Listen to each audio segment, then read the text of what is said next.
The attorney's hands shook as he broke the wax seal.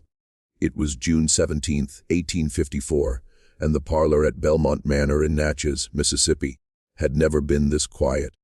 15 people sat in that room, watching James Whitfield unfold a document that would ignite a scandal so explosive it would make headlines from New Orleans to New York and force a court case that would drag on for 7 brutal years.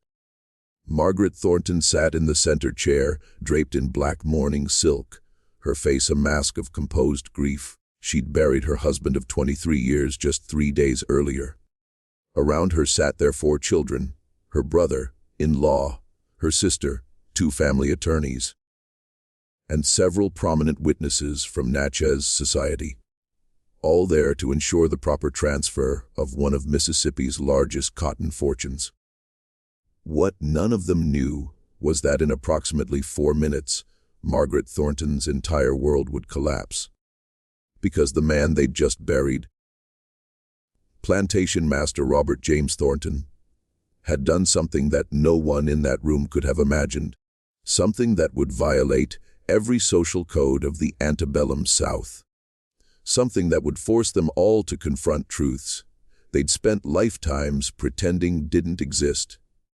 But before we continue with what happened in that parlor, and why Robert Thornton's final act would tear apart everything his family believed about their lives, make sure you're following the sealed room, because we bring you the true stories that history tried to bury, the scandals that powerful families wanted forgotten, and the human dramas hidden beneath the surface of America's past. Drop a comment and tell us what you think drives a man to destroy his own legacy. Is it guilt, love, revenge, or something more complicated than any of those words can capture? Attorney Whitfield cleared his throat. Ladies and gentlemen, I must warn you that the contents of this testament are highly irregular. Mr. Thornton insisted I read every word exactly as written without omission or summary. Margaret's sister Caroline whispered, "Just get on with it, James. We've had enough drama." They had no idea. Whitfield began reading the standard opening, the declarations of sound mind, the revocations of previous wills. Margaret's posture relaxed slightly. Her oldest son, Robert Jr., aged 22, leaned back in his chair, already mentally calculating what he'd do with Belmont's 3,000 acres. Her daughters, Elizabeth and Anne, both unmarried and in their 20s, exchanged glances that spoke of relief. Their future was secure, their marriage prospects safe. Then Whitfield reached the first bequest and his voice changed, became strained. To my wife, Margaret Elizabeth Thornton, I leave the sum of $100 to be paid within 30 days of my death. The room froze. Margaret's face went white. There must be some mistake. Or Mrs. Thornton, please let me continue. 1. James checked the document again. Robert wouldn't. To my sons, Robert James Thornton, Jr. and William Charles Thornton, I leave the sum of $1 each to be paid within 30 days of my death. Whitfield's voice was barely above a whisper now.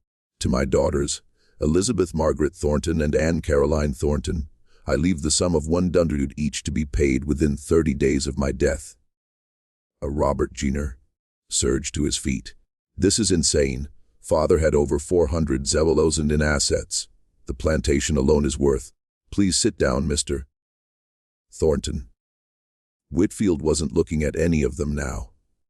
His eyes were fixed on the paper, and his hand holding it had begun to shake visibly. I must read the primary bequest. The silence in that room was the kind that comes just before a storm breaks, the kind where you can hear your own heartbeat pounding in your ears, the kind where every person present knows with absolute certainty that their life is about to change forever. To Eliza Marie, Whitfield read, his voice cracking on the name, woman of approximately 32 years of age, currently held as property at Belmont Manor. I hereby grant immediate and unconditional freedom. Furthermore, I grant to the aforementioned Eliza Marie the entirety of Belmont Plantation, including all 100 acres of land, all buildings, all equipment, all livestock, and all crop yields current and future. Someone gasped. Margaret made a sound like she'd been struck in the chest, but Whitfield wasn't finished.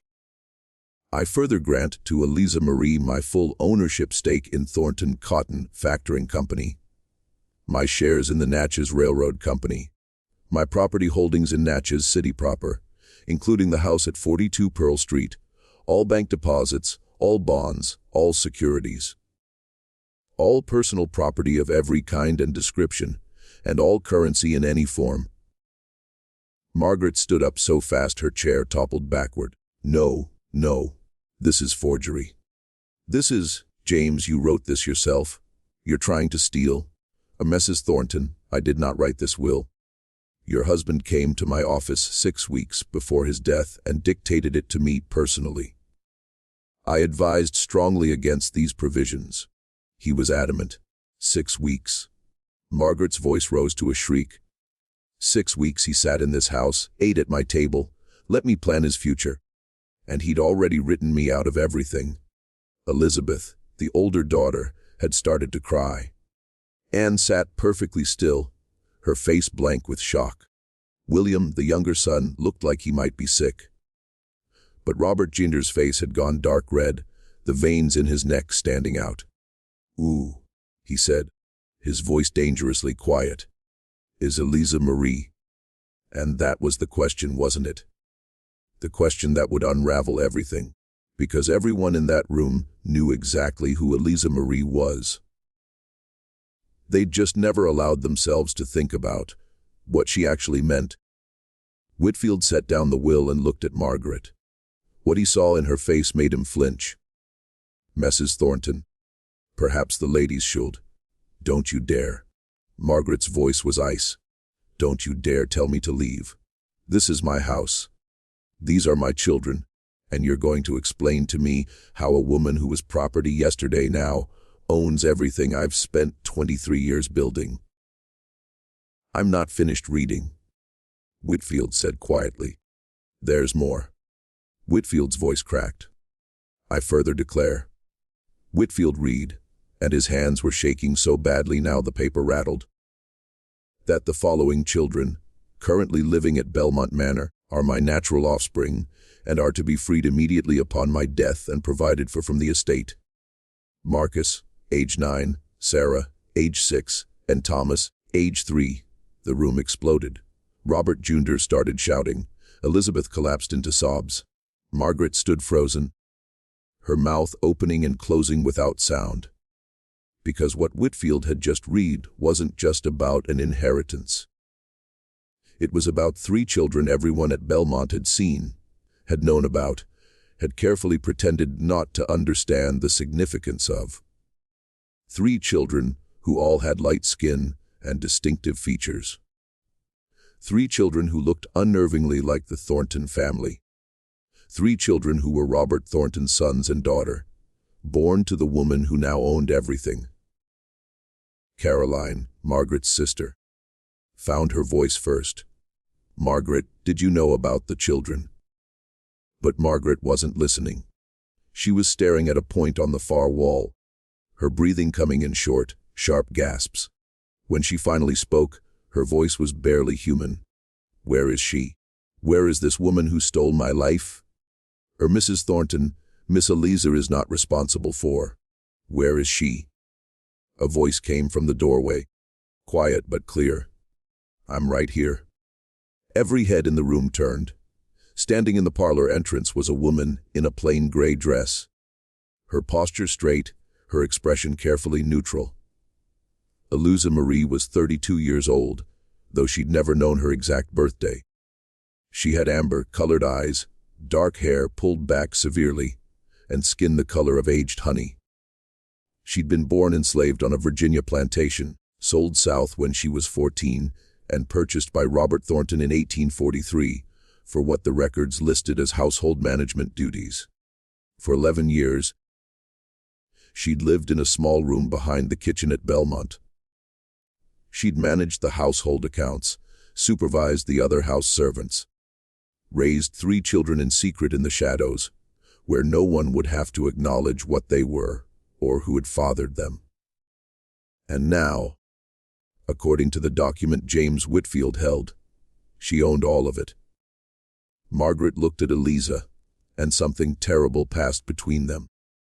These 2 women, who'd lived in the same house for over a decade, who'd both loved the same man in whatever twisted forms love could take in a world built on ownership, who'd both borne his children, who'd both constructed careful performances of their roles.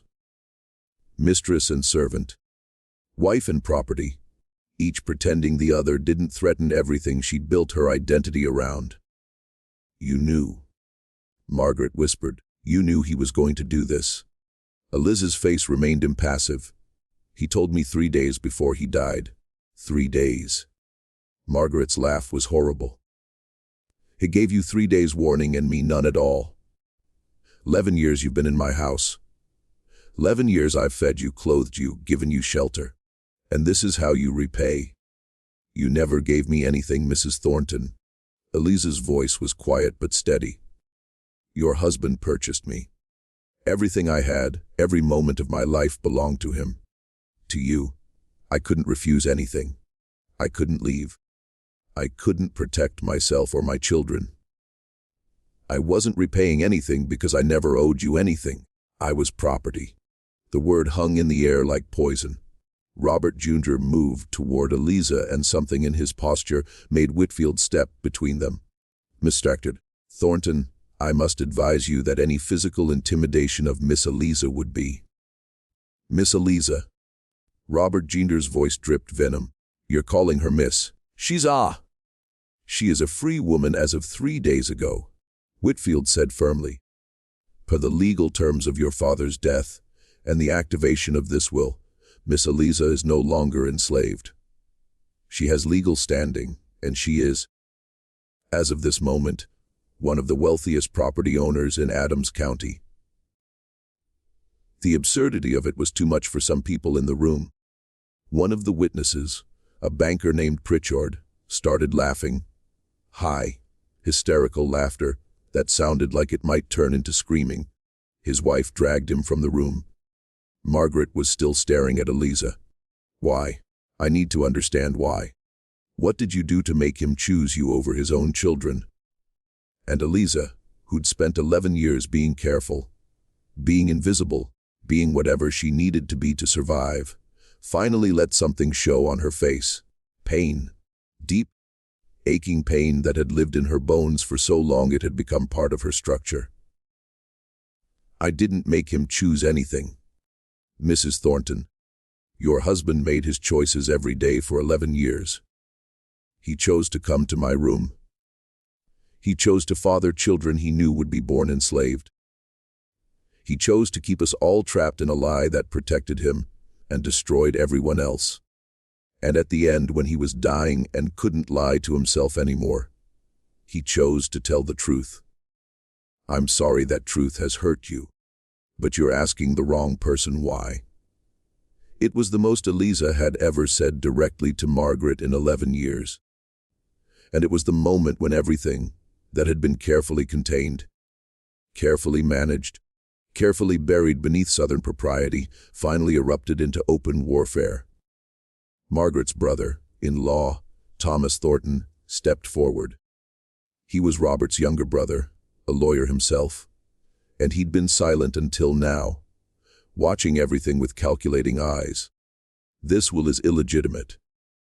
It was extracted under duress from a dying man. It violates every principle of natural law and Christian morality. It will not stand in any court in Mississippi. The will was properly executed. Whitfield said, Mr. Thornton was of sound mind. He had every legal right to dispose of his property as he. She can't own property. Thomas's voice cut through the room like a knife. The law is clear. A Negro, even a freed Negro, has severely limited property rights in Mississippi. She certainly can't inherit a plantation. She can't own enslaved people. She can't manage business interests. The will is legally impossible. Your brother anticipated these objections, Whitfield said quietly.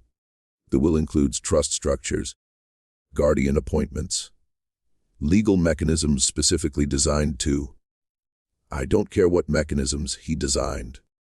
Margaret's voice had regained its strength, though it shook with fury. This is my home, my children's inheritance, their future, and I will burn this entire plantation to the ground before I let that woman take it. Eliza met Margaret's eyes steadily. Then burn it, but it will still be mine when the ashes cool. What happened next would consume 7 years, destroy multiple families, expose secrets that Natchez society had kept hidden for generations, and ultimately force a Mississippi court to confront questions about property, freedom, race, and power that the entire South was desperately trying to avoid answering. But in that moment, in that parlor with Robert Thornton 3 days dead, and his will finally read aloud, all anyone could see was the wreckage. Margaret, who'd lost everything except $1 in her fury. 4 children who'd just discovered they were worth less to their father than the children he'd kept hidden. And Eliza, standing in the doorway of a house she suddenly owned, with 3 young children she had to protect, knowing that every person in that room wanted her destroyed. The battle for Belmont Manor was about to begin, and before it was over, it would reveal truths about the Antebellum South that history books would spend the next century and a half trying to forget. The hours after the will reading would later be described by household servants as the closest thing to war they'd witnessed without actual gunfire. Margaret Thornton didn't leave. Legally, she couldn't be forced to. The will granted Eliza ownership, but Margaret still had rights as the widow, even if Robert had tried to minimize them. So she stayed, and she made sure everyone knew she was staying. That first night, Margaret gathered her children in the master bedroom, the bedroom she'd shared with Robert for 23 years, and made them swear an oath. Elizabeth would later testify in court about what her mother said. We will fight this abomination with every legal weapon we possess. We will expose that woman for what she is. We will prove your father was manipulated, poisoned against his own blood, and we will take back what's rightfully ours, even if it takes the rest of our lives. But while Margaret was rallying her children upstairs, something else was happening in that small room behind the kitchen where Eliza had lived for 11 years. Eliza sat on the edge of her narrow bed, her 3 children pressed against her. Marcus, at 9, was old enough to understand some of what had happened. Sarah, 6, kept asking why the white lady was screaming. Thomas, just 3, had fallen asleep in his mother's lap, exhausted by the day's chaos. Mama, Marcus whispered. Are we really free? Eliza stroked his hair that was softer than hers, lighter brown with reddish tints in the lamplight. Hair that came from his father. The paper says we're free. But what does that mean? And how could Eliza explain to a 9-year-old that freedom was more complicated than a legal document? That they were free in writing, but trapped in a world that would never accept that freedom. That his father's final act of conscience had painted a target on all their backs. She couldn't. So instead, she said, it means we're going to fight to stay together, no matter what happens. What had happened between Robert Thornton and Eliza Marie was the story everyone in Natchez had whispered about for years, but never spoke aloud in daylight. And now, with the will made public, the whispers were about to become shouts. Robert Thornton had purchased Eliza in 1843 at a private sale in Natchez. The seller was a Virginia planter liquidating assets, and Eliza was listed as household trained, literate, excellent with figures. That literacy alone made her valuable and dangerous. Enslaved people who could read were watched carefully, restricted, often punished for the skill. But Eliza had been taught by a previous owner's wife, who believed Christian duty required education and the skill couldn't be unlearned. Robert paid 2,000 zausen for her, nearly double the standard price. His wife, Margaret, had been furious about the extravagance. "Why do we need another house servant? We have 6 already, and 2,000 zausen. Robert, we could have bought 3 field hands for that price." Robert's answer, recorded in Margaret's diary from 1843, "She can manage the household accounts. You're always saying you need help with the books." It was true. Margaret did need help. She'd never been good with numbers. Had never really wanted to be. Running a plantation the size of Belmont involved tracking hundreds of expenditures, recording crop yields, managing inventories. It was tedious work she was happy to delegate. So Eliza took over the books, and she was brilliant at it. Within 6 months, she'd reorganized Belmont's entire accounting system, caught errors that had been costing them thousands, streamlined the supply ordering. Robert started consulting her on business decisions, asking her opinion on whether to invest in railroad stock, discussing cotton futures prices. Margaret noticed, of course, but she told herself it was fine. It was just business. Eliza was property, a tool Robert used to manage affairs Margaret didn't want to deal with anyway. It meant nothing. Then in early 1845, Eliza became pregnant. The plantation midwife, an elderly enslaved woman named Aunt Bessie, would later testify that she knew immediately who the father was. "That child came out with Mr. Robert's nose plain as day," she said. "Wasn't no question. And Miss Margaret, she knew too. She just looked at that baby when he was born, looked at Miss Eliza, then walked out the room and didn't say one word." Marcus was born in June 1845. Margaret didn't acknowledge his existence for the first 3 months of his life. She simply acted as if he didn't exist, as if Eliza hadn't given birth, as if nothing had changed. It was a performance of willful blindness, so complete that even the other servants found it unsettling. But Robert acknowledged Marcus. Not publicly. He couldn't, not without destroying his social standing, but privately, in small ways that everyone noticed and no one mentioned. He had new quarters built for Eliza, slightly larger, with better windows. He made sure Marcus was never assigned fieldwork, kept close to the main house. He brought books to Eliza's room. Children's primers, readers, mathematics texts. He was teaching his enslaved son to read, teaching him the same way he taught Robert Jr. By 1848, Sarah was born. 2 years later, in 1850, Thomas. 3 children in 6 years, all bearing unmistakable Thornton features. And through it all, Margaret maintained her fiction. She never acknowledged the children as Robert's, never spoke to Eliza about them, never confronted her husband. Years later, in a letter to her sister Caroline written during the court battle, Margaret finally explained her silence. "What was I supposed to do? Leave him and go where? Live on what? My father's estate was entailed to my brothers. I had 4 children to protect. If I made a scandal, accused Robert publicly, I would have been the one society punished, not him. Men have their indiscretions. Everyone knows this. A wife's duty is to ignore them gracefully. I did what I was supposed to do. I maintained the household. I raised our legitimate children. I performed my role perfectly. And this is how I'm rewarded." But there was another layer to Margaret's silence, one she never quite admitted even to herself. Robert had stopped coming to her bed in 1844.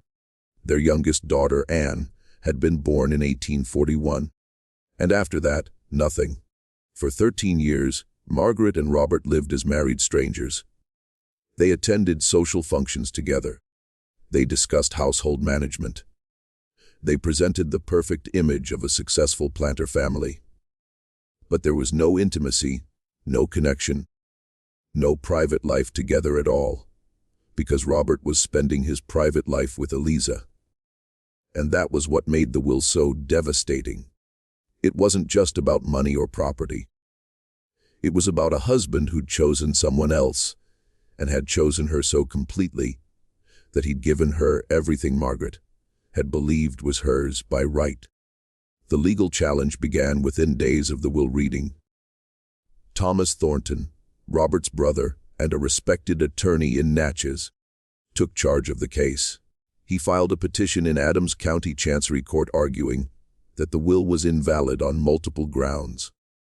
First, he claimed Robert had been mentally incompetent when he dictated it.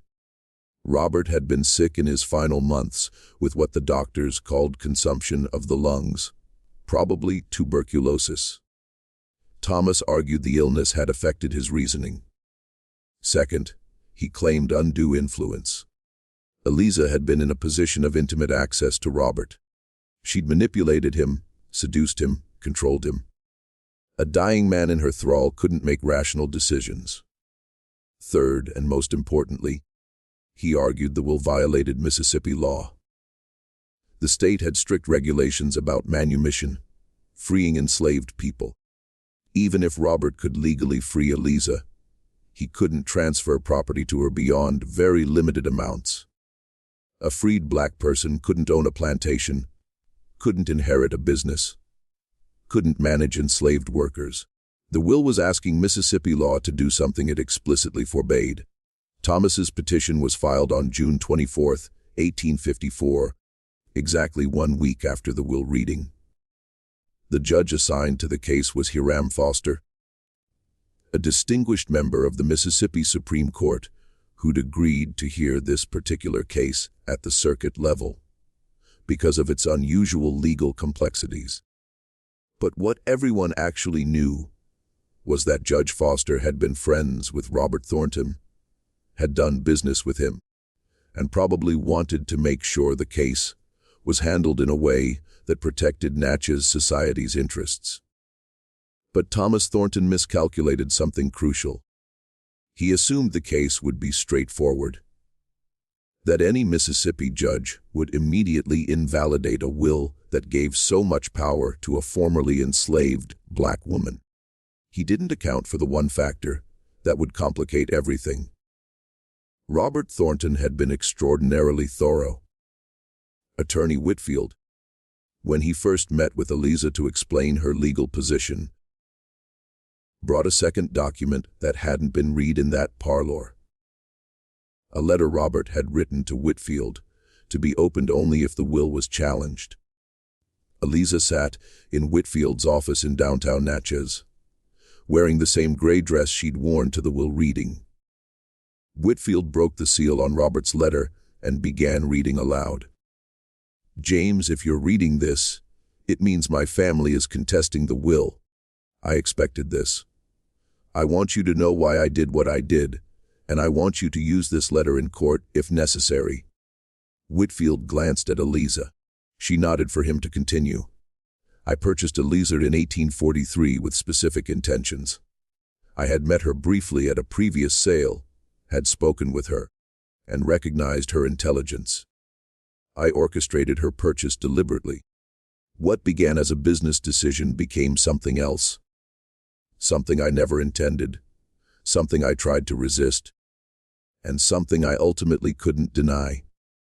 I fell in love with someone I had no right to love, in a way our world says is impossible."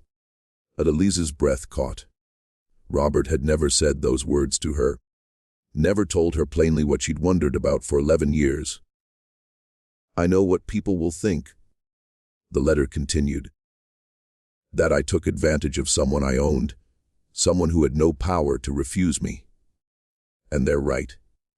That's exactly what I did in the beginning. That's what it was.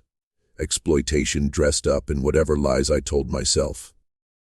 But over the years, Eliza became the only person I could be honest with, the only one who saw me clearly and didn't require me to perform. Margaret saw the planter, the businessman, the social figure. Eliza saw the man who was terrified of dying with nothing real in his life." Whitfield paused. When he continued, his voice was thick. I have lived a coward's life, James. I maintained a marriage that died years ago. I fathered children into bondage, my own children enslaved, because I lacked the courage to do what was right. I built wealth on the labor of people I kept in chains, while pretending this was God's natural order. And I told myself these lies, because the alternative was too painful. But dying has a way of stripping away every comfortable delusion. The letter went on for 3 more pages. Robert detailed his instructions for how Whitfield should structure the trust arrangements to withstand legal challenge. He acknowledged that what he was doing would hurt his legitimate children, but argued they would inherit their whiteness, their education, their social position, privileges his children with Eliza would never have unless he acted. And then at the end, Robert wrote something that would become the center of the entire case. I free Eliza not as an act of charity, but as an acknowledgement of theft. I stole 11 years of her life. I stole her children's childhood. I stole their right to exist as human beings rather than property. This will is not generosity. It's inadequate restitution. And if Mississippi law says a man can't restore what he's stolen from someone he's wronged, then Mississippi law is more corrupted than I am. When Whitfield finished reading, Eliza sat in silence for a long moment.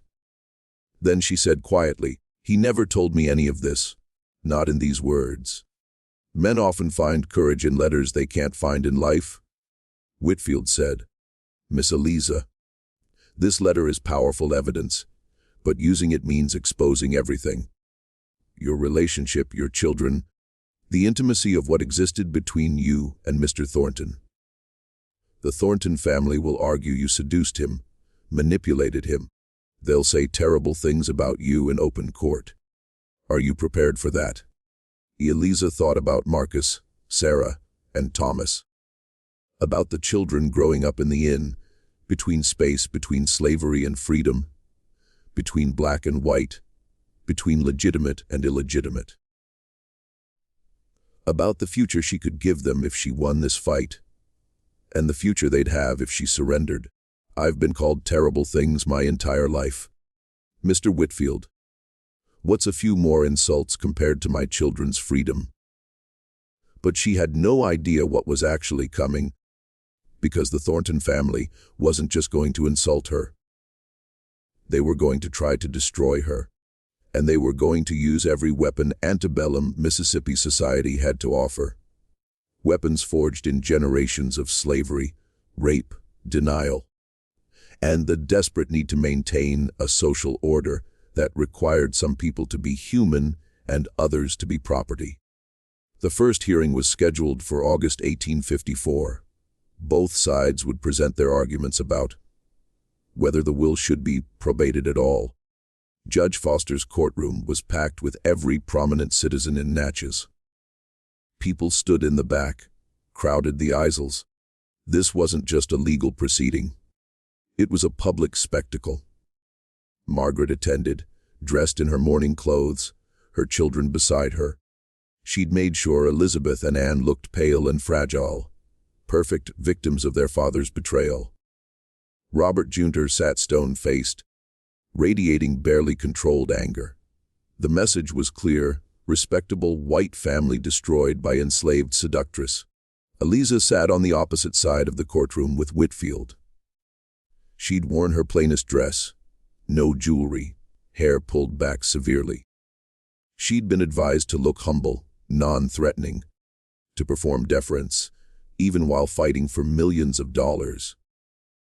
The performance required of both women in that courtroom said everything about the roles they were trapped in. Margaret had to perform wounded dignity. Eliza had to perform grateful humility.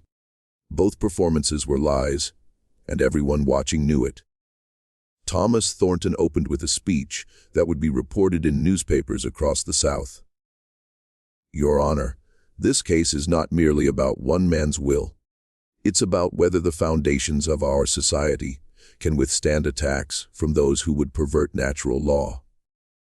My brother, in his final illness, was corrupted by a woman who used her position in his household to extract unnatural influence.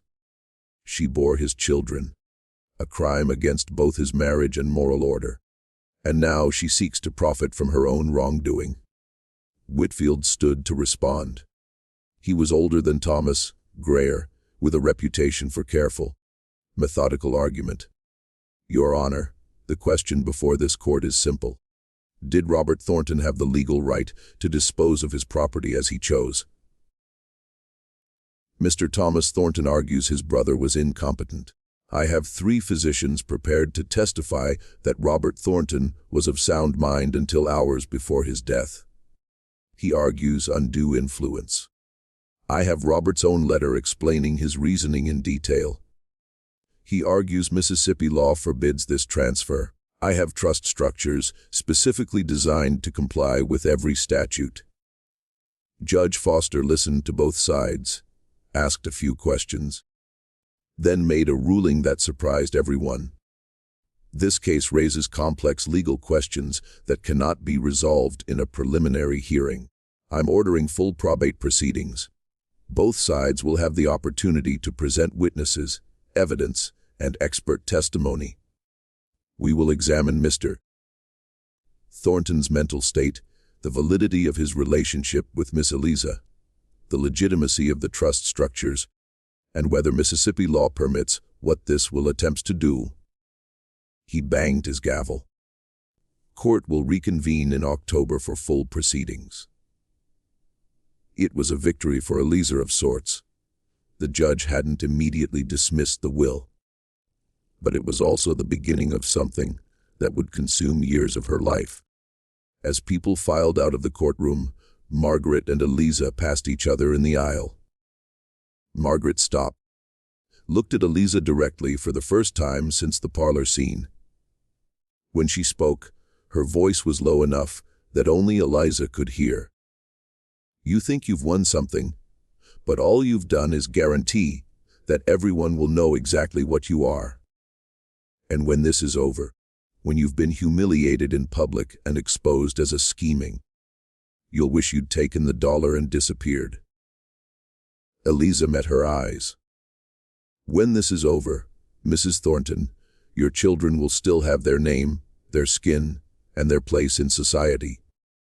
Mine will have their freedom. I'll take that trade. They would never speak directly again. But the battle between them was just beginning. Between August and October 1854, Natchez society divided into camps with the precision of a military deployment. On one side stood the Thornton family and their allies. Old money families who saw the will as an existential threat to everything they'd built their world upon. On the other side stood a much smaller, much quieter group. A handful of abolition, sympathetic merchants, several Quaker families, and a few people who simply believed a man should be able to dispose of his property as he wished, regardless of who benefited. But most people fell into a third category, those who watched with horrified fascination, unable to look away from a scandal that forced them to confront questions they'd spent lifetimes avoiding. Because Robert Thornton's will hadn't just exposed one family's secrets. It had ripped open a wound that ran through every plantation, every fine house, every respectable family in the South. The unspoken arrangements, the children who existed in legal limbo, the women who occupied spaces between property and person, between servant and something else entirely. Eliza discovered just how deep that wound ran when she tried to buy supplies in Natchez. She'd gone to Henderson's General Store, a place where Belmont had held accounts for 20 years. She needed fabric, lamp oil, basic household goods. She handed her list to Thomas Henderson, who'd always been polite when she'd come in with orders from Margaret. Henderson looked at the list, then at Eliza, then back at the list. I'm sorry, but I can't extend credit to you. The Belmont account is closed. Mrs. Margaret Thornton closed it last week. He wouldn't meet her eyes. And even if it weren't, "Miss Eliza, I can't do business with you. I'm sorry. I truly am. But my other customers have made it clear they won't shop here if I serve you." Eliza felt the stares of the other people in the store, all white, all watching to see what she'd do. "I can pay cash. It's not about payment. It's about—" Henderson trailed off, looking miserable. "My family's reputation. I have daughters to marry off. I can't be seen as supporting what you're doing." What she was doing. As if she'd engineered this, as if she'd written the will herself. Eliza left without the supplies. She tried 2 more stores, same result. Word had spread with the efficiency of a plague. Anyone who helped Eliza would be socially destroyed. The white establishment of Natchez had closed ranks. That evening, a delegation of 3 women appeared at Belmont. Not the main house. They wouldn't go there. They came to the kitchen house, where Eliza was supervising dinner preparation. These were women of color, free women who'd built lives in Natchez's small free black community. Joanna Price, the oldest, spoke first. "Miss Eliza, we heard what happened in town today. We wanted you to know we have a network. Merchants who will deal with us quietly, suppliers who will deliver to the back door after dark. You're not alone in this." Eliza felt something crack in her chest. For weeks, she'd been so focused on the legal battle that she hadn't let herself feel how isolated she'd become. "Why would you help me? You don't know me. We know what you are," Joanna said quietly. "You're a woman who got free through circumstances most of us can't imagine. And now you're fighting to stay free while every white person in Natchez tries to push you back into bondage. If you lose this fight, it's not just you who loses, it's every one of us. Because what you're proving is that we can't be trusted with freedom, that we can't manage property, that we're not fully human. So yes, we're going to help you because your battle is our battle." It was the first moment Eliza had allowed herself to understand what she actually represented. Not just one woman fighting for an inheritance, but a test case for whether someone like her could exist as a free property owner in Mississippi. And if she failed, it would justify every law that restricted free black people's rights, every argument that they couldn't handle freedom, every rationale for keeping slavery intact. The weight of it was crushing. The full trial began on October 15, 1854. Judge Foster's courtroom was even more packed than it had been in August. Thomas Thornton had assembled an impressive legal team. 3 attorneys, all from prominent families. They'd spent months preparing, interviewing every person who'd ever worked at Belmont, building their case. Their strategy was brilliantly cruel. They weren't just attacking the will. They were attacking Eliza herself, destroying her character so thoroughly that no judge could possibly rule in her favor. The first witness they called was Margaret Thornton. Margaret took the stand, wearing black silk, looking every inch the grieving widow. Thomas Thornton, conducting the examination himself, began gently. "Mrs. Thornton, how long were you married to Robert?" 23 years. Her voice trembled perfectly. "And in that time, did you manage his household faithfully?" "I did everything a wife should do. I bore him 4 children. I maintained his home. I supported his business endeavors. I honored my marriage vows. Even when—" She stopped, dabbed her eyes with a handkerchief. "Even when what, Mrs. Thornton?" "Even when I discovered he'd betrayed those vows with her." Margaret's finger pointed directly at Eliza. Whitfield stood. "Objection. This testimony is prejudicial and irrelevant too." "Overruled," Judge Foster said. "The witness may continue." Margaret's testimony was devastating because it was largely true. She described discovering Robert's relationship with Eliza in 1845 after Marcus was born. She described confronting Robert, who'd admitted the affair but refused to send Eliza away. She described years of humiliation watching her husband's mistress live in her house, raise his illegitimate children under her own roof. "Did you ever consider leaving your husband?" Thomas asked. "Where would I go? A woman can't simply leave her marriage because she's unhappy. I had children to think of, a reputation to protect. I did what any Christian woman would do. I forgave him. I prayed for him. I hoped he would see reason and end the relationship.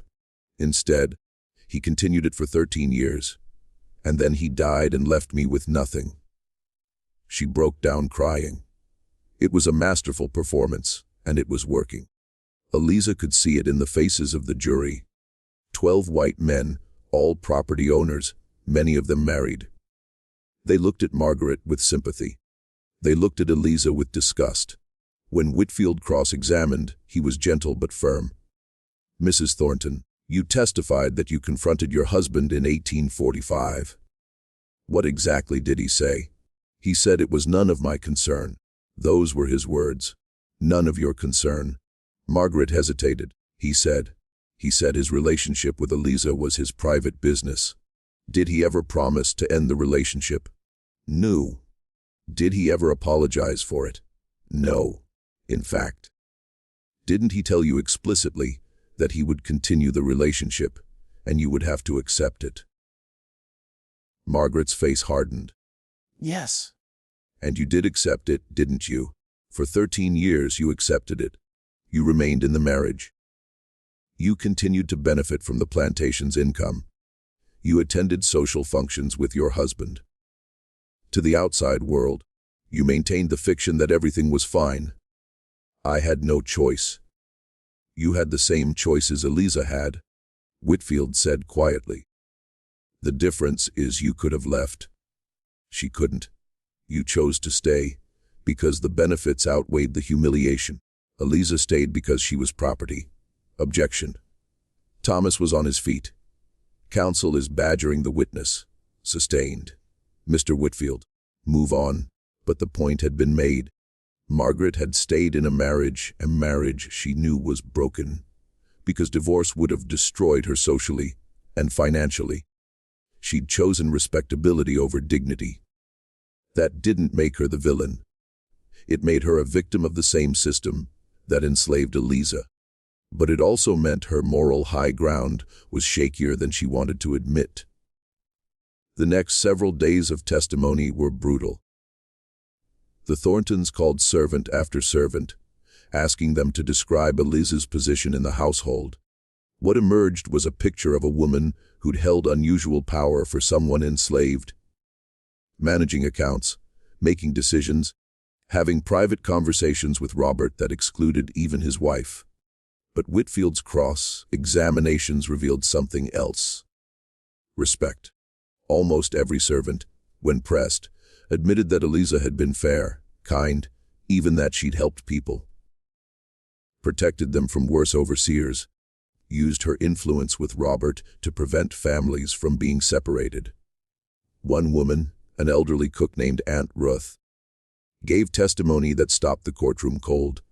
She'd worked at Belmont for 30 years and had known everyone involved. Thomas Thornton asked her, "Did you observe the relationship between Miss Eliza and Mr. Robert?" "I saw what there was to see." "Did it seem to you that she had manipulated him, controlled him?" Aunt Ruth looked at Thomas Thornton with eyes that had seen too much of life to be intimidated by a white lawyer. "Mr. Thomas, you asking me if a woman who was property manipulated the man who owned her? That don't even make sense. How's someone with no power supposed to manipulate someone with all the power?" "She bore his children, used them too. She bore his children because he came to her room and she couldn't say no. That ain't manipulation. That's what happens when one person owns another person. Your brother wasn't manipulated. He just finally admitted what he'd been doing." Thomas tried to recover. "But she must have used those children to extract sympathy, too. Those children looked just like your brother, Mr. Thomas. Everyone could see it. Everyone knew." The only person pretending not to know was Miss Margaret. And even she knew.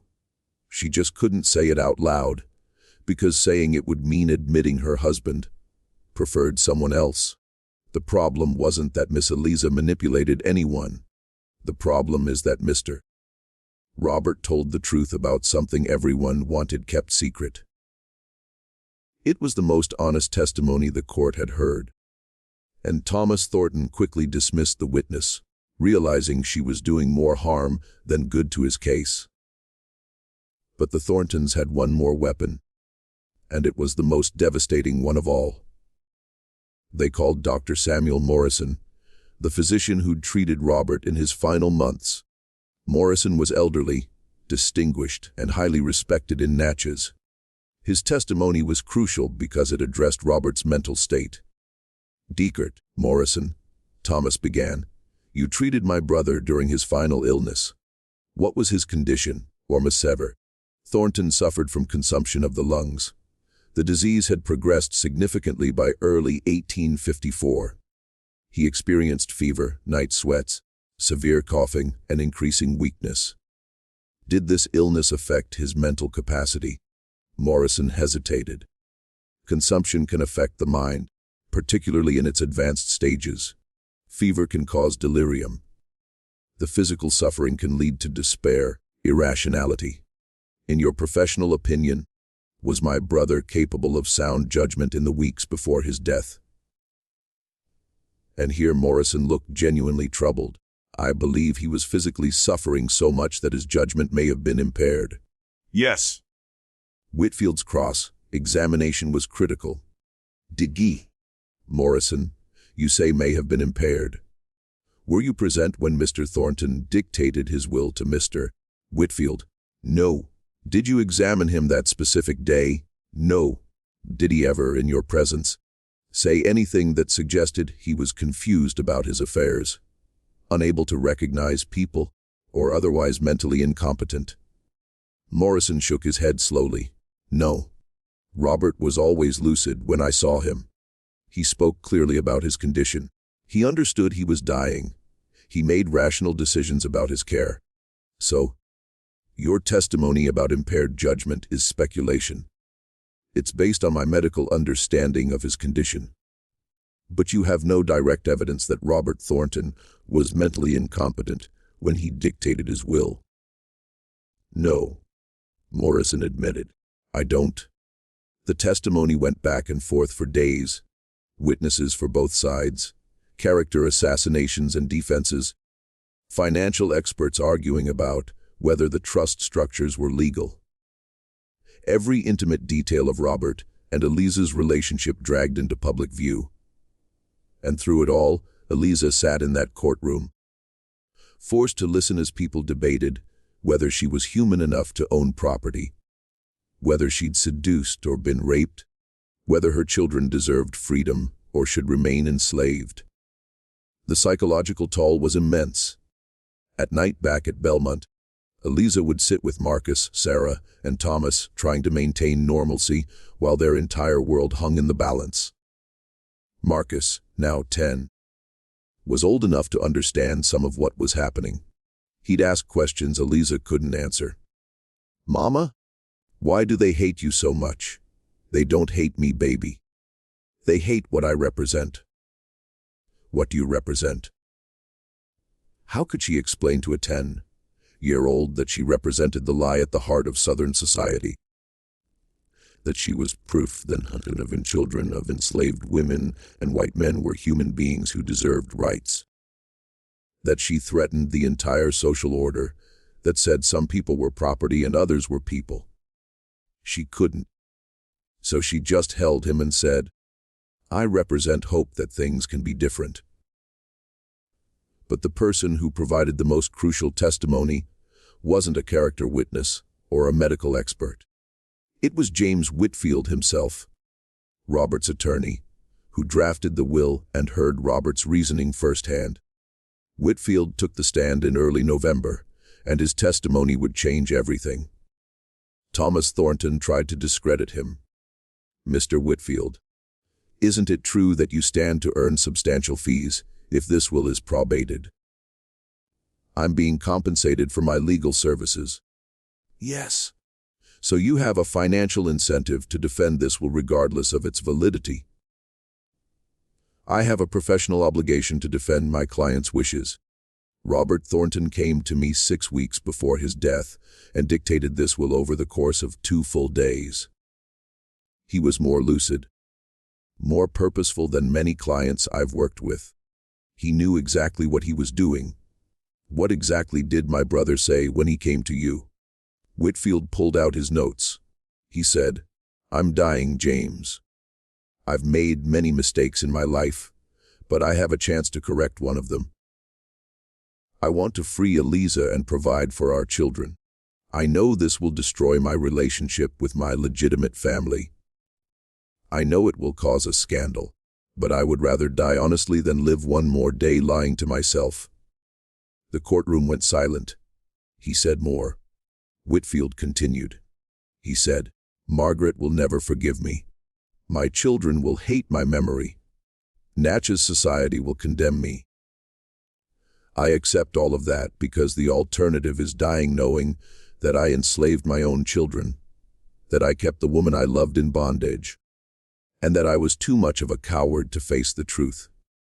I've been a coward my whole life, James. Let me at least die brave." Thomas Thornton's face had gone pale. These were his brother's words, documented in Whitfield's notes. Impossible to deny. But Thomas tried.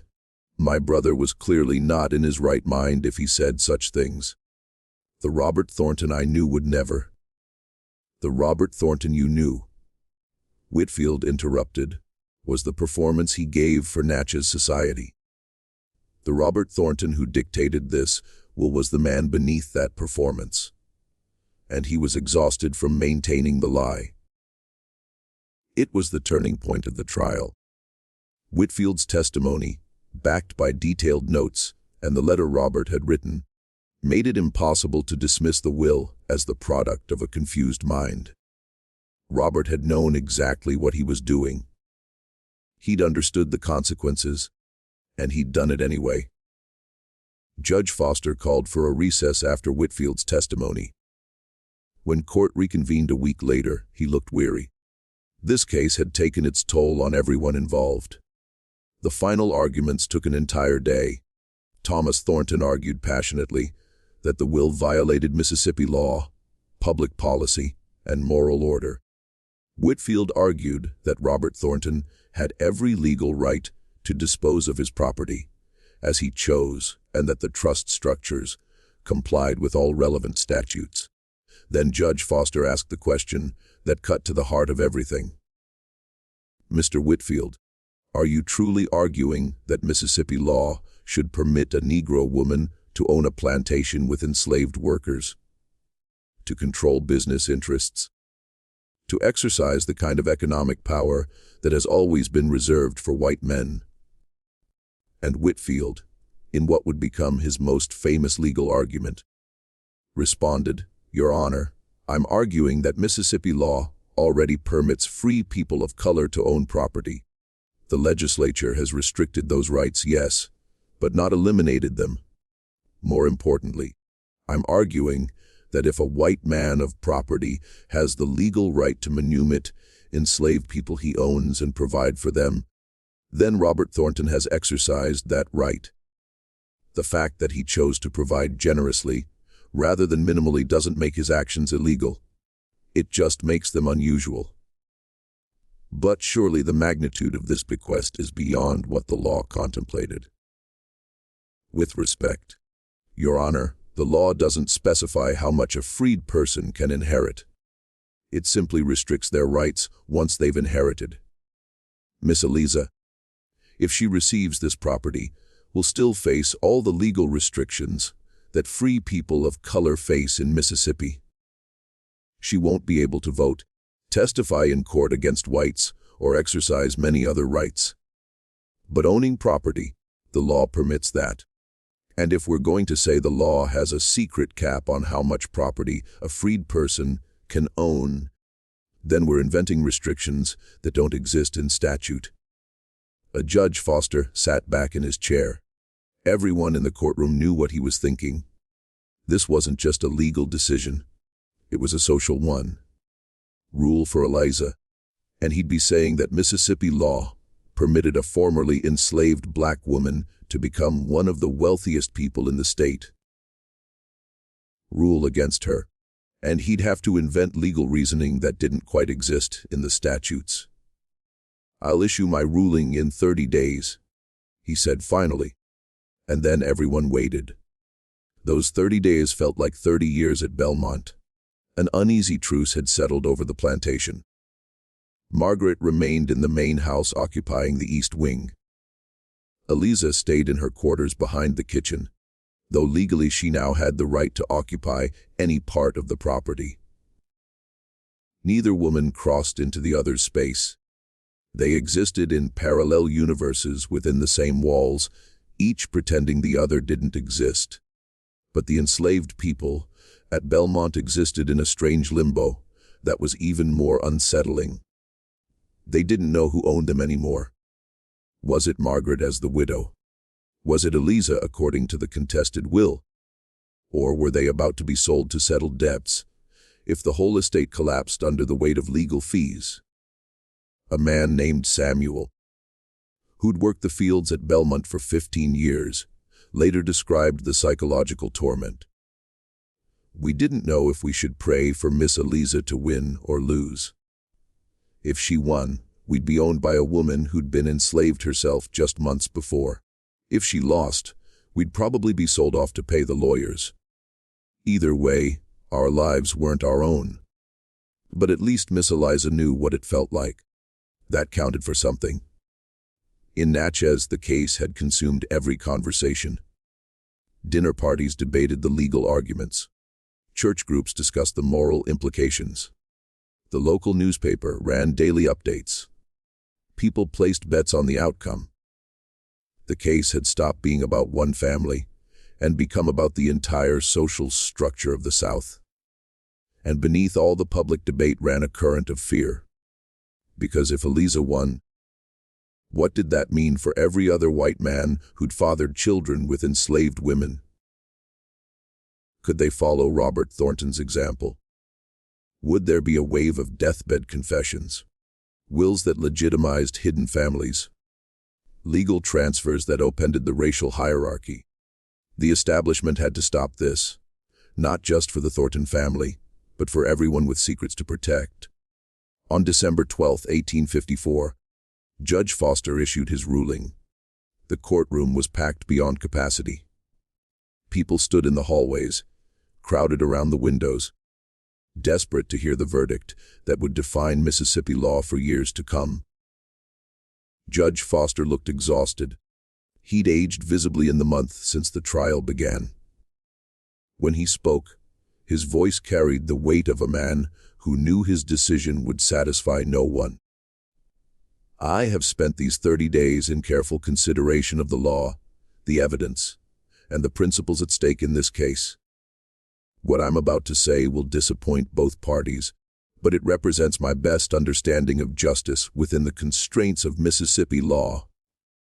Eliza felt her heart hammering. Beside her, Whitfield sat perfectly still.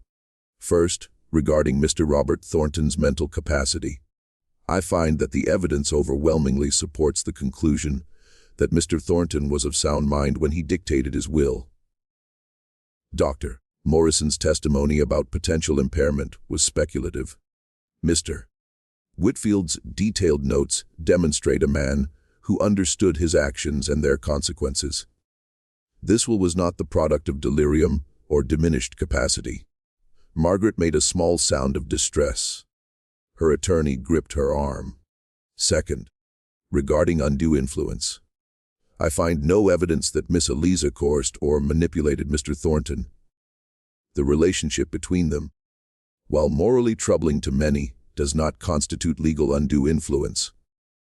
Mr. Thornton made his choices freely, as evidenced by his letter and testimony from multiple witnesses." Thomas Thornton's face darkened. He could see where this was heading. However, Judge Foster continued, And that single word made everyone in the courtroom tense. I must address the fundamental legal question. Can Mississippi law permit what this will attempts to do? He paused, looking directly at Eliza.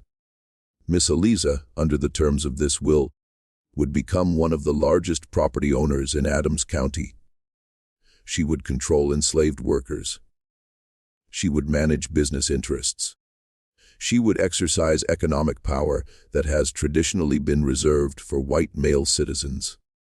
The question is not whether Mr. Thornton had the right to free you. He did. The question is whether he had the right to transfer this magnitude of property to a freed person of color. And on this point, I find that Mississippi law is ambiguous. The statutes restrict the rights of free people of color, but they do not explicitly forbid property ownership or inheritance. Whitfield leaned forward. This was better than he'd hoped. Therefore, I am ruling that Robert Thornton's will is valid and should be probated with modifications. The courtroom erupted. Judge Foster's gavel cracked like gunfire. Order! I will have order! When the room quieted, he continued, Miss Eliza shall receive her freedom, as stipulated in the will. She shall receive custody of her 3 children, Marcus, Sarah, and Thomas, who shall also be freed. These provisions are unambiguous and legal. Eliza felt tears running down her face. Her children, they were free. Whatever else happened, that was permanent. However, Foster said, and his voice grew heavier, I cannot allow the transfer of the entire estate as written. Such a transfer would violate the spirit of Mississippi law regarding property ownership by freed people of color, even if it doesn't violate the letter. Therefore, I am ordering the following distribution. He read from his written ruling. Miss Eliza shall receive Belmont Plantation's north tract, approximately 800 acres, along with the buildings thereon. She shall receive 50,000 in liquid assets to be held in trust and administered by a white guardian appointed by this court. She shall receive her personal effects and those of her children. 50,000 was substantial. 800 acres was a fortune, but it was a fraction of what Robert's will had specified. The remainder of the estate, the south tract of Belmont, the Natchez properties, the business interests, and additional liquid assets shall be divided among Robert Thornton's legitimate heirs, his widow Margaret and their 4 children, in proportions determined by standard inheritance law. Margaret gasped. It wasn't everything, but it was something. Her children would have inheritances. She would have property. Furthermore, Judge Foster continued, I am ordering that the enslaved workers at Belmont be divided between the 2 estates. Miss Eliza shall not own enslaved people. The court finds this morally unconscionable given her recent status. Those workers shall be transferred to the Thornton family estate or sold with proceeds, divided appropriately. Eliza felt the decision like a physical blow. She'd won her freedom and her children's freedom, but the people she'd lived beside for 11 years would remain enslaved. She'd fought so hard, and still the fundamental injustice continued. This ruling, Foster concluded, attempts to honor Robert Thornton's intentions while respecting the legal and social realities of Mississippi. Both parties have 30 days to appeal to the state Supreme Court, if they choose. He banged his gavel. This court is adjourned. The courtroom exploded into chaos. Reporters rushed out to file stories. Spectators argued loudly about whether the ruling was just. Margaret's family surrounded her, debating whether to appeal. And Eliza sat very still, trying to understand what she'd just won and lost simultaneously. Whitfield turned to her. Miss Eliza, this is a victory. You're free. Your children are free. You have property and money. We can appeal for more. But every day we spend appealing is another day my children live in uncertainty, Eliza said quietly. And every day Margaret Thornton spends fighting us is another day she can't rebuild her life. This needs to end. Are you saying you'll accept this ruling? Eliza thought about Marcus, Sarah, and Thomas, about the 800 acres that would be theirs, about the 50 Zalelzand that could educate them, establish them, give them futures she'd never imagined possible, about the cost of continuing this battle, not in money but in humanity. Yes, she said. I'll accept it. On the other side of the courtroom, Margaret was having a similar conversation with her attorneys. Thomas Thornton wanted to appeal, to fight for the full estate. But Margaret, looking across the room at Eliza, seemed to have reached some internal conclusion. No, she said. No more. We have enough to rebuild. My children have inheritances. I have property. And I am so tired of fighting over Robert's corpse. Her voice broke on the last words, because that's what this had all been. A battle over a dead man's legacy. A fight about who he'd loved more, who deserved what, who would carry his memory forward. The two families left the courtroom separately. They would never speak again. But they would remain connected forever, by the man who'd loved them both in different ways, and who destroyed them, both trying to make amends for crimes he couldn't undo. The property division took 3 months to finalize. In March 1855, Eliza took possession of her 800 acres, the north tract of Belmont, with its own main house, smaller than the original but substantial. The trust fund was established with a banker named Harrison Wells serving as guardian. Wells was one of the few Natchez businessmen who'd agreed to work with Eliza, partly from principle, partly from the profit opportunity. Margaret and her children took the South Tract and the Natchez properties. The cotton factoring business was sold with proceeds divided. The enslaved workers were divided by lot, a process that separated families and destroyed lives just as it always did. Samuel, the field worker who'd spoken about the psychological torment, was sold to a Louisiana planter. He would eventually escape during the Civil War and make his way north. In a memoir written years later, he described watching Eliza on the day of the division. She was crying while they split us up. Crying like her heart was breaking, and I thought, she knows. She knows exactly what this feels like. She just doesn't have the power to stop it. That's what freedom meant for her. She could save her own children, but not anybody else's. I've spent years trying to decide if I forgive her for that. I still don't know. Eliza moved into her new house with Marcus, Sarah, and Thomas in April 1855. For the first time in her life, she owned the space she lived in. For the first time, her children slept in beds that belonged to them. For the first time, they could read books openly, play freely, exist without constantly performing subordination. But the freedom was complicated. Natchez society never accepted Eliza. White merchants still refused to deal with her directly. She had to conduct all business through Harrison Wells or other intermediaries. Her children were educated at home because no school would take them. Too black for white schools, too wealthy for the colored school, too ambiguous to fit anywhere. The isolation was profound. The free black community that had supported Eliza during the trial remained friendly, but she existed in a strange social space between worlds. Too elevated by wealth and property ownership to fit comfortably with others of her race. Too marked by her skin and history to ever be accepted by whites. Marcus, as he grew older, became increasingly bitter about this isolation. On his 16th birthday in 1861, he asked his mother why they didn't leave Mississippi, go north where their money could buy them genuine freedom. Eliza looked at the land she'd fought so hard to claim. Your father gave us this. It's yours. If we leave, we're saying they won. That we don't deserve to be here. Don't belong here. I won't give them that satisfaction. But history would make the decision for her. The Civil War began 3 months later. Mississippi seceded. Belmont Plantation, both North and South tracts, struggled as the economy collapsed. By 1863, Union forces controlled Natchez. The enslaved people at the Thornton tract fled to Union lines, leaving Margaret with land she couldn't work. Eliza's tract, having fewer workers and more liquid assets, survived slightly better, but barely.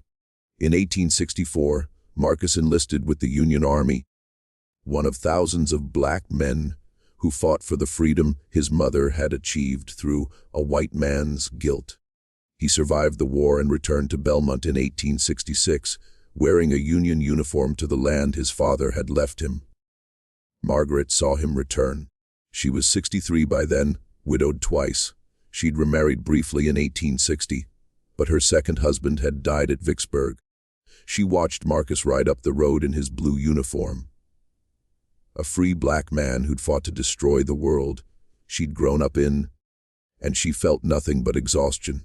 They passed each other on the road between the North and South tracks one day in 1867. Both were older, weathered by war and loss. Marcus tipped his hat to her, a gesture of respect he didn't owe. Margaret nodded back. They didn't speak. There was nothing left to say. Margaret died in 1871 in the house she'd fought so hard to keep. Her children inherited what remained of the South tract, but the plantation economy was dead. They sold the property within 5 years and scattered. Robert Jr. to Texas, Elizabeth to Charleston, Anne to Mobile, William to New Orleans. None of them ever returned to Natchez. Eliza lived until 1889. She saw her children grow, marry, have children of their own.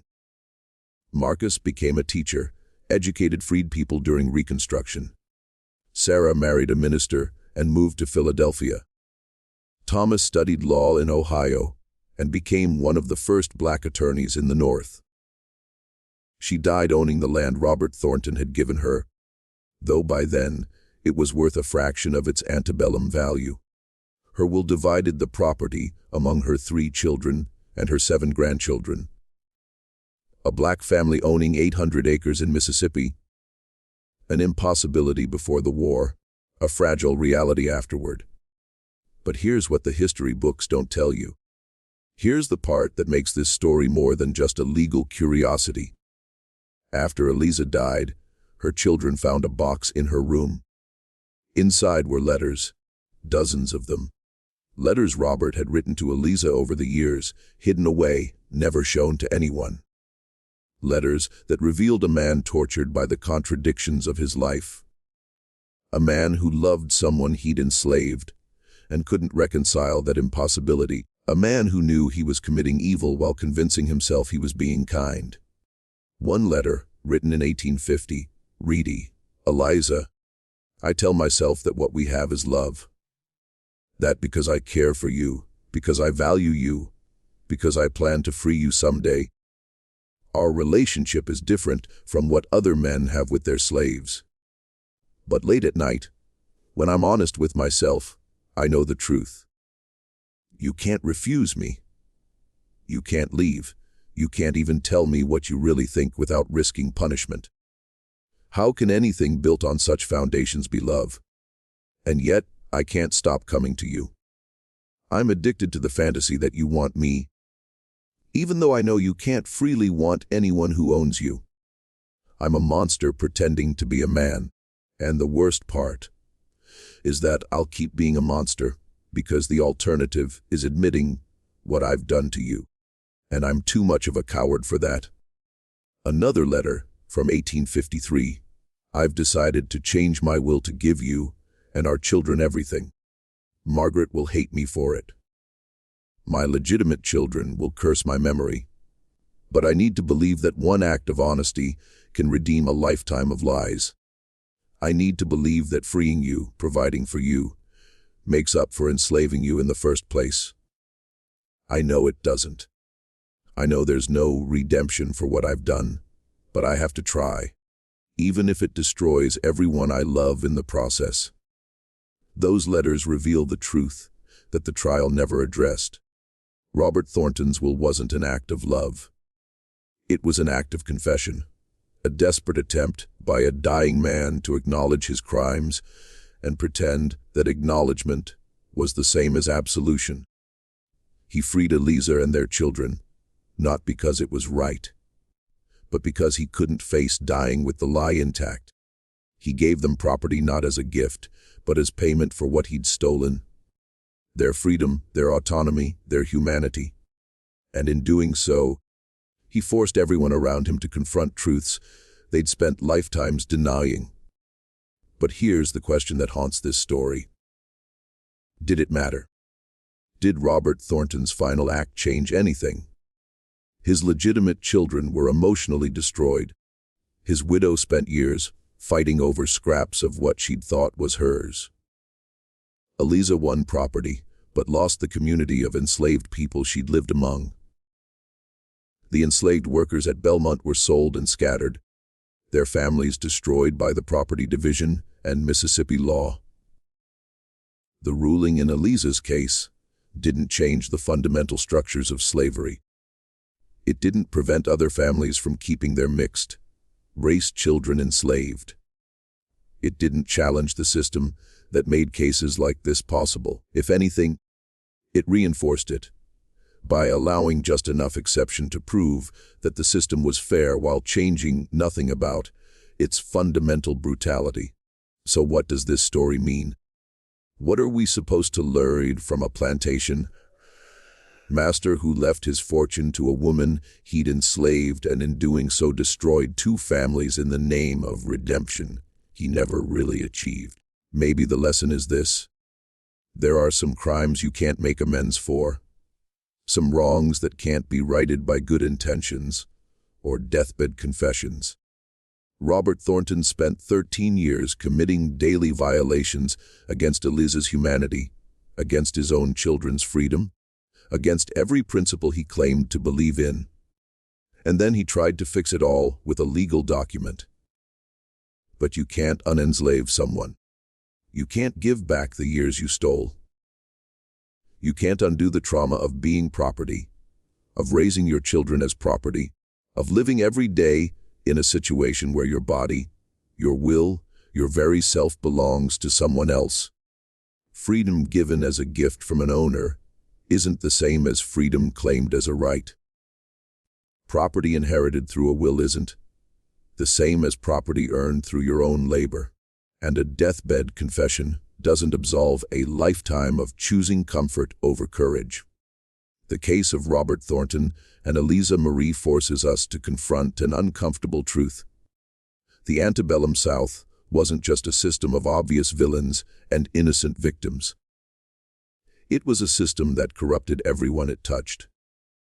Masters who convinced themselves they were benevolent, wives who pretended not to see, children raised to accept brutality as normal, and enslaved people forced to survive by whatever means available, even if that meant collaborating with their own oppression.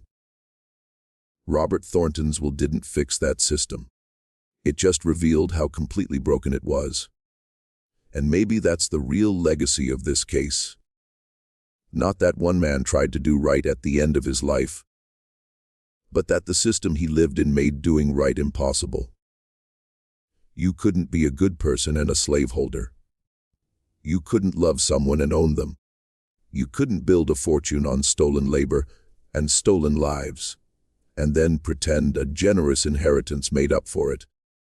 Robert Thornton died trying to believe he could. Eliza lived knowing he couldn't. Margaret spent years fighting over the remains of a lie, and their children, all of them, legitimate and illegitimate, white and black, paid the price for trying to exist in a world built on contradictions that couldn't be sustained. The North Tract of Belmont still exists. It's private property now, owned by descendants of Eliza and Robert through Marcus's line. The main house has been restored. It's beautiful, like something out of a plantation fantasy, all white columns and sweeping porches. But if you visit, if you stand in that house where Eliza once lived, you can still feel the weight of all the impossible choices that were made there. All the people who tried to be good within a system, designed to make goodness impossible. All the lives destroyed by people who thought they were being kind. The sealed room has brought you this story because it matters. Because these contradictions, these attempts to redeem irredeemable wrongs, these systems that corrupted everyone they touched, they didn't end with slavery. The patterns persist. The excuses evolve. The fundamental question remains, can you make amends for participating in evil? Or are some prices too high to ever be paid? What do you think? Was Robert Thornton's will an act of courage or cowardice? Was Eliza's acceptance of the judge's compromise pragmatic or a betrayal of those left enslaved? Could any decision made within that system be called just? Share your thoughts in the comments. These aren't easy questions, and they don't have comfortable answers. And if this story made you think, made you uncomfortable, made you question the simple narratives we tell ourselves about history, then subscribe, hit that notification bell, because history isn't just dates and dead people. It's about understanding how we got here, what we inherited, and what we're still trying to make right. The past isn't past. It's just waiting for us to be brave enough to look at it honestly. And sometimes the most terrifying stories are the ones where everyone involved thought they were doing the right thing.